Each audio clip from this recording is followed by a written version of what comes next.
შემთხვევებში, როდესაც ის ვერ იღებდა პასუხისმგებლობას, იმიტომ რომ ეს მართლაც ფიქტიური პრემიერია და დე ფაქტო პრემიერი მინისტრი არის ივანიშვილი.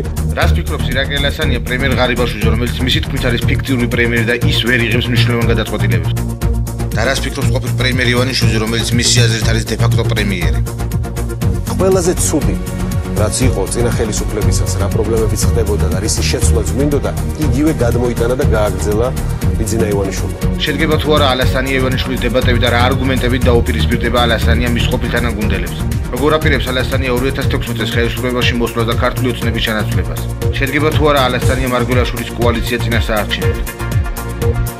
ამ და სხვა კითხვებზე პარასკევს ტოქ-შოუ მთავარი თემის კითხვებს უპასუხებს თავდაცვის ყოფილი მინისტრი და თავისუფალი დემოკრატების ლიდერი ირაკლი ალასანია. პარასკევს 20 თებერვალს ტელეკომპანია თრიალეთის პირდაპირ ეთერში ზუსტად 20 საათზე ტოქ-შოუ მთავარი თემა გიორგი გამთრიშვილთან ერთად.